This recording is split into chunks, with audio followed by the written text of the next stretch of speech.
Dear Esther, the gulls do not land here anymore. I've noticed that this year they seem to shun the place. Maybe it's the depletion of the fishing stock driving them away. Perhaps it's me. When he first landed here, Donnelly wrote that the herds were sickly and their shepherds the lowest of the miserable classes that populate these Hebridean islands. 300 years later, even they have departed.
Donnelly reported the legend of the hermit, a holy man who sought solitude in its most pure form.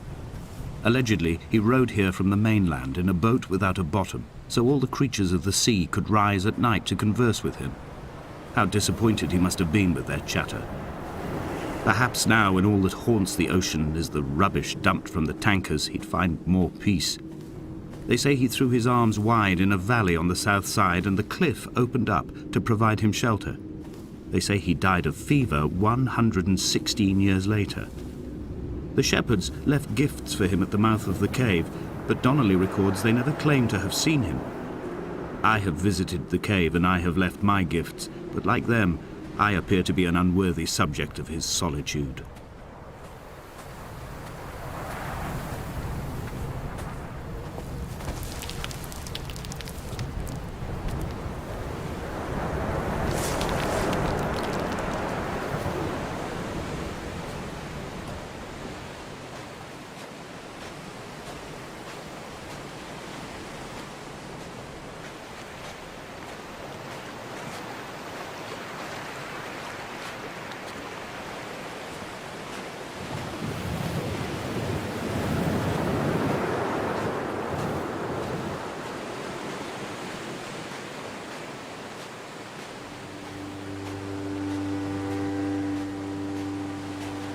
Those islands in the distance, I'm sure, are nothing more than relics of another time, sleeping giants, somnambulist gods laid down for a final dreaming.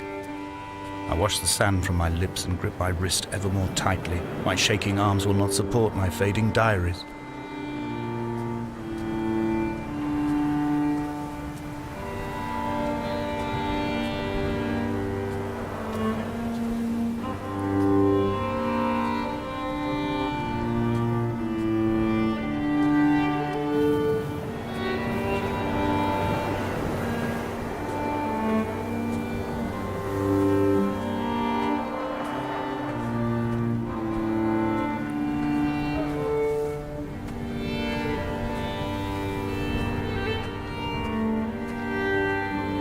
Donnelly's book had not been taken out from the library since 1974. I decided it would never be missed as I slipped it under my coat and avoided the librarian's gaze on the way out. If the subject matter is obscure, the writer's literary style is even more so. It is not the text of a stable or trustworthy reporter. Perhaps it is fitting that my only companion in these last days should be a stolen book written by a dying man.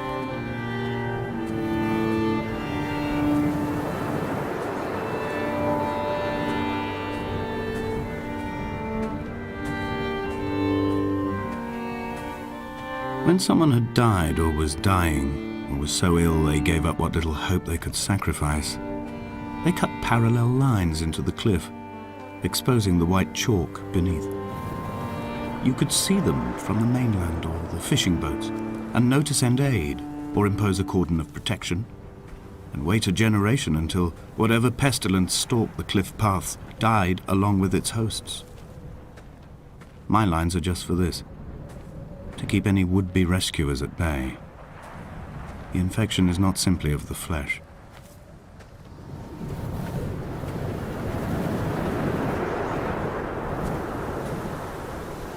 We are not like Lot's wife, you and I. We feel no particular need to turn back. There's nothing to be seen if we did. No tired old man parting the cliffs with his arms. No gifts or Bibles laid out on the sand for the taking. No tides turning or the shrieking gulls overhead. The bones of the hermit are no longer laid out for the taking. I have stolen them away to the guts of this island, where the passages all run to black, and where we can light each other's faces by their strange luminescence.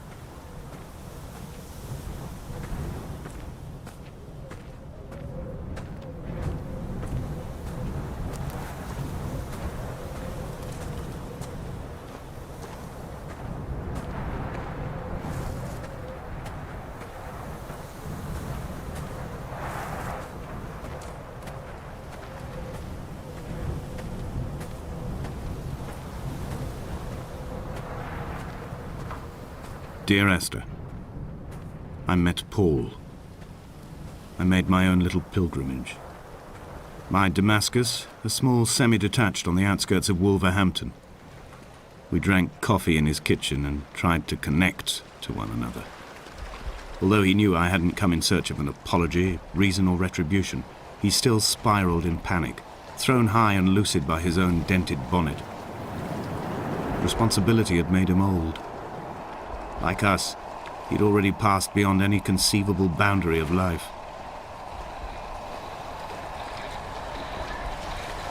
This hermit, this seer, this distant historian of bones and old bread, where did he vanish to? Why, asked the farmers. Why, asked Jacobson. Why bother with your visions at all, if you're just to throw your arms up at the cliff and let it close in behind you and seal you into the belly of the island, a museum shut to all but the most devoted?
The vegetation here has fossilized from the roots up. To think they once grazed animals here, the remnants of occupation being evidence to that. It is all sick to death. The water is too polluted for the fish, the sky is too thin for the birds, and the soil is cut with the bones of hermits and shepherds. I've heard it said that human ashes make great fertilizer, that we could sow a forest from all that is left of your hips and rib cage, with enough left over to thicken the air and repopulate the bay.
Dear Esther, I have now driven the stretch of the M5 between Exeter and Bristol over 21 times. But although I have all the reports and all the witnesses and have cross-referenced them within a millimetre using my ordnance survey maps, I simply cannot find the location. You'd think there would be marks to serve as some evidence.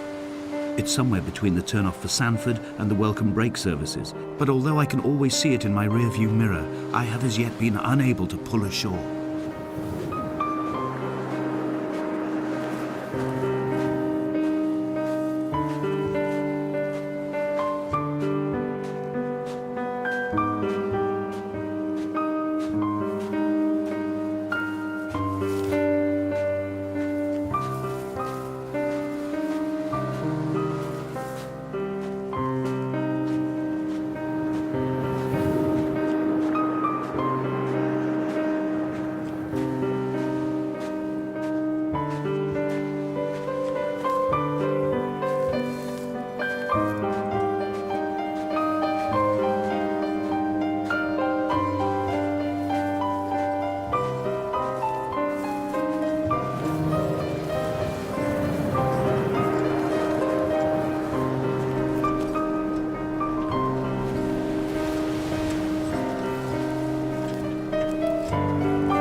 There must be a hole in the bottom of the boat.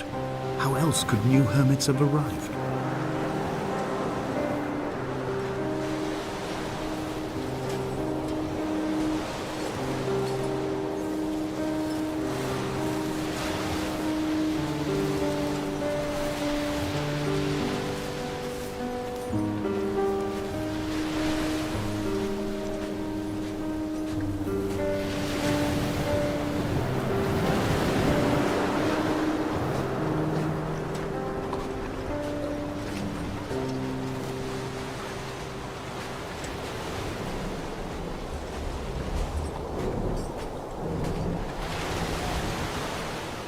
I had kidney stones and you visited me in the hospital. After the operation, when I was still half submerged in anesthetic, your outline and your speech both blurred.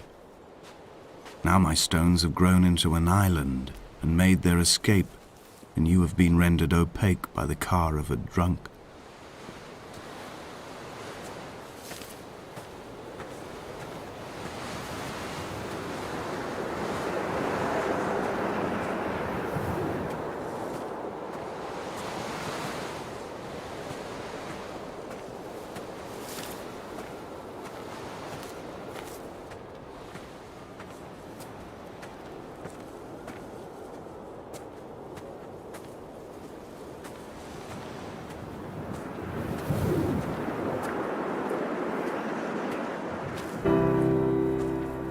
begun to climb, away from the sea and towards the center. It is a straight line to the summit, where the evening begins to coil around the aerial and squeeze the signals into early silence. The bothy squats against the mount to avoid the gaze of the aerial. I too will creep under the island like an animal and approach it from the northern shore.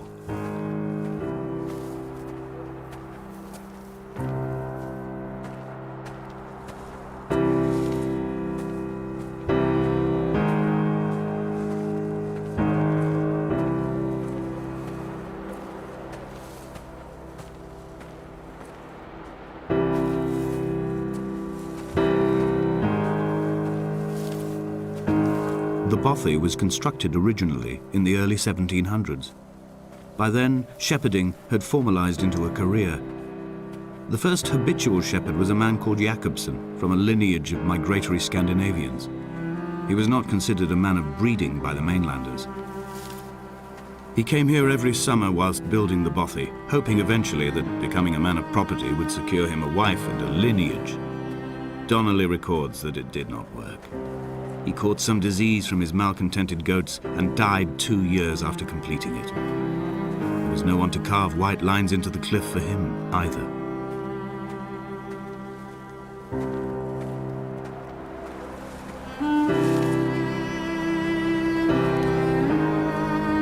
When the oil lamps ran out, I didn't pick up a torch, but used the moonlight to read by.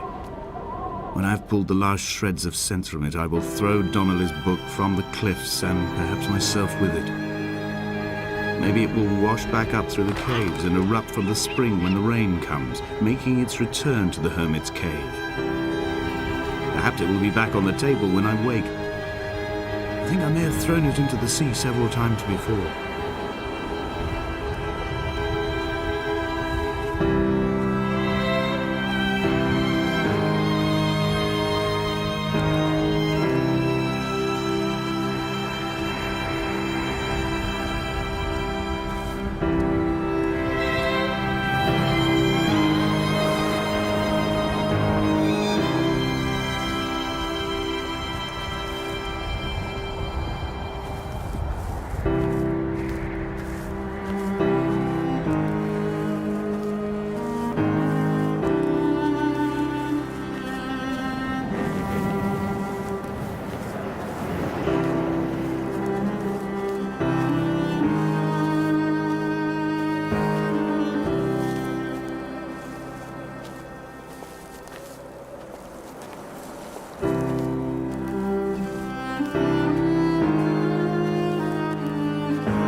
He left his body to the medical school and was duly opened out for a crowd of students 21 days after his passing.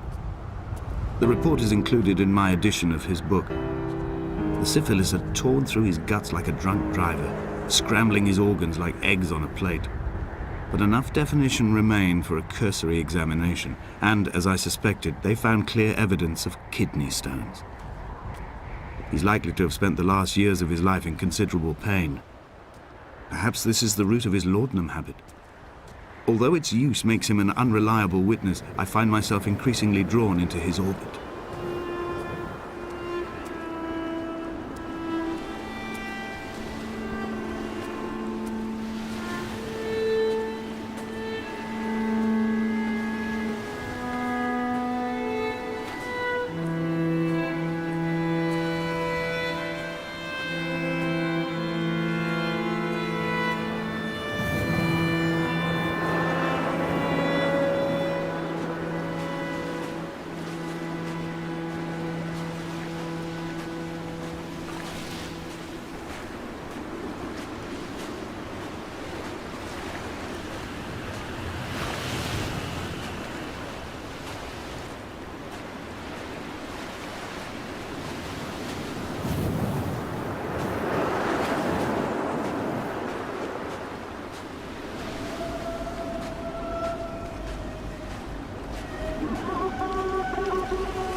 Did Jakobsen crawl this far? Can I identify the scratches his nails ruined into the rocks? Am I following him cell for cell, inch for inch? Why did he turn back on himself and not carry through to the ascent?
I saw him sat by the side of the road. I was waiting for you to be cut out of the wreckage. The car looked like it had been dropped from a great height. The guts of the engine spilled over the tarmac, like water underground.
I am traveling through my own body, following the line of infection from the shattered femur towards the heart.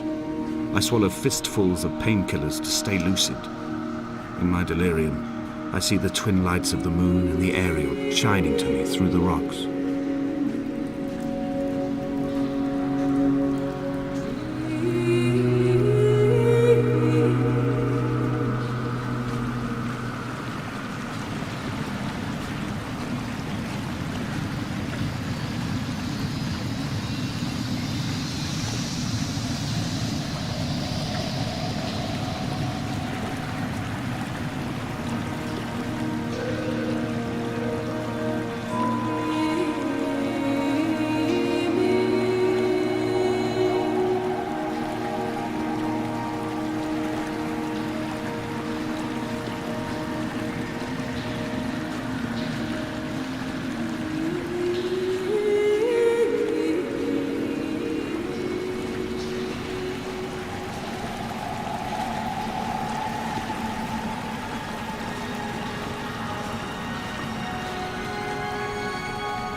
This is a drowned man's face reflected in the moonlit waters. It can only be a dead shepherd who has come to drunk drive you home.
wish I could have known Donnelly in this place.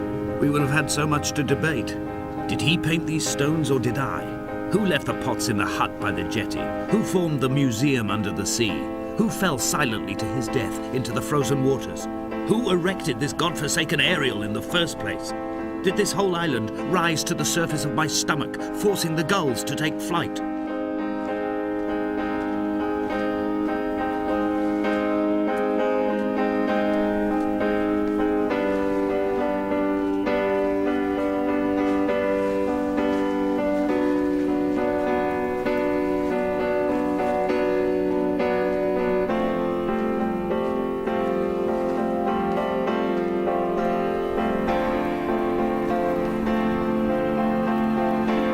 Fire and soil, I chose fire. It seemed the more contemporary of the options, the more sanitary. I could not bear the thought of the reassembly of such a ruin. Stitching arm to shoulder and femur to hip, charting a line of thread like traffic stilled on a motorway, making it all acceptable for tearful aunts and traumatized uncles flown in specially for the occasion. Reduce to ash, mix with water, make a phosphorescent paint for these rocks and ceilings.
There were chemical diagrams on the posters on the walls on the waiting room. It seemed appropriate at the time. Still life abstractions of the processes which had already begun to break down your nerves and your muscles in the next room. I crammed diazepam as I once crammed for chemistry examinations. I am revising my options for a long and happy life.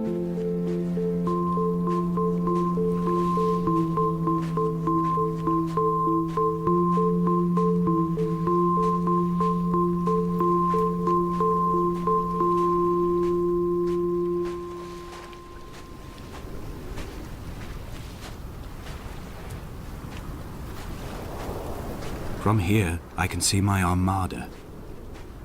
I collected all the letters I'd ever meant to send to you, if I'd have ever made it to the mainland, but had instead collected at the bottom of my rucksack, and I spread them out along the lost beach.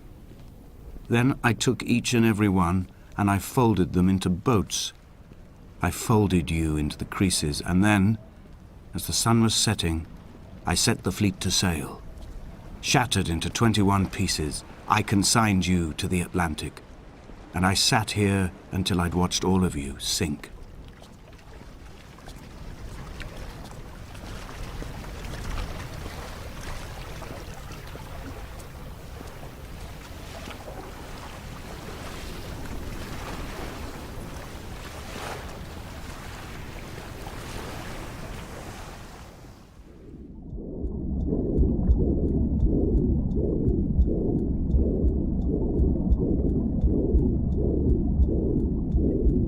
Come back.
When Paul keeled over dead on the road to Damascus, they resuscitated him by hitting him in the chest with stones gathered by the roadside.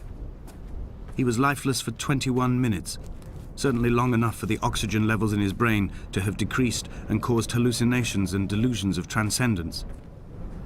I'm running out of painkillers, and the moon has become almost unbearably bright.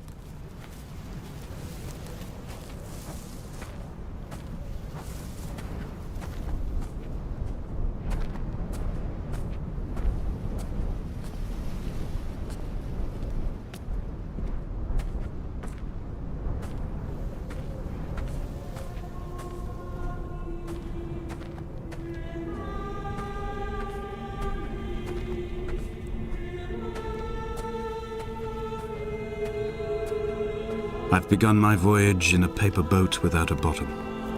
I will fly to the moon in it. I've been folded along a crease in time, a weakness in the sheet of life. Now you've settled on the opposite side of the paper to me. I can see your traces in the ink that soaks through the fiber, the pulped vegetation. When we become waterlogged and the cage disintegrates, we will intermingle. When this paper aeroplane leaves the cliff edge and carves parallel vapor trails in the dark, we will come together.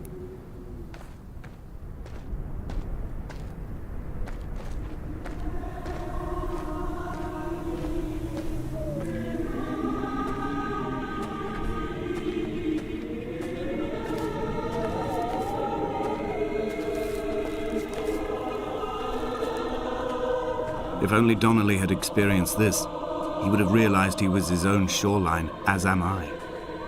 Just as I am becoming this island, so he became his syphilis, retreating into the burning synapses, the stones, the infection.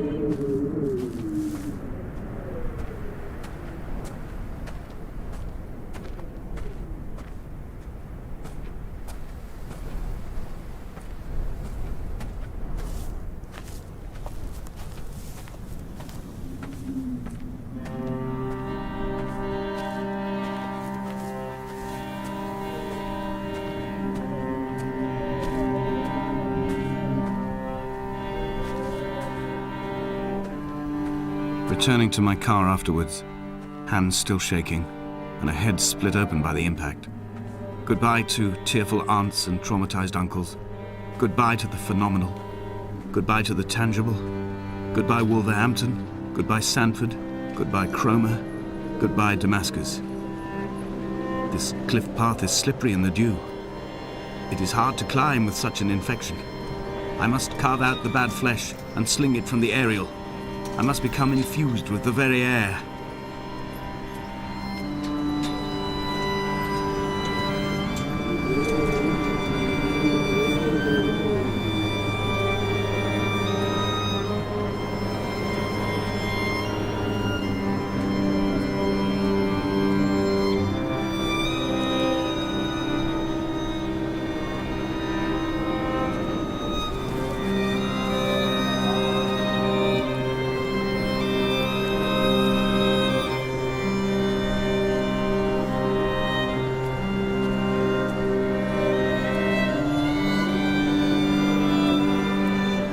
Blind with panic, deaf with the roar of the caged traffic, heart stopped on the road to Damascus, Paul sat at the roadside hunched up like a gull, like a bloody gull, as useless and as doomed as a syphilitic cartographer, a dying goatherd, an infected leg, a kidney stone, blocking the traffic bound for Sanford and Exeter.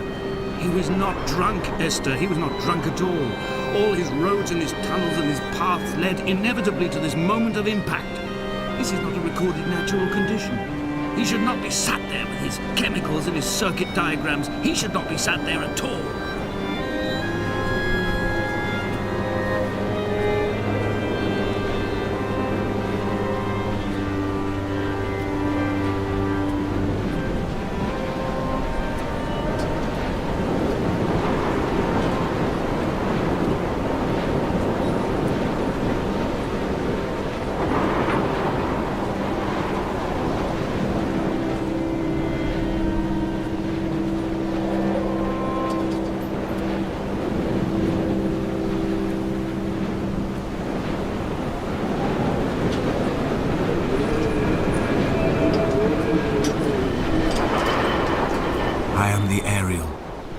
passing, I will send news to each and every star.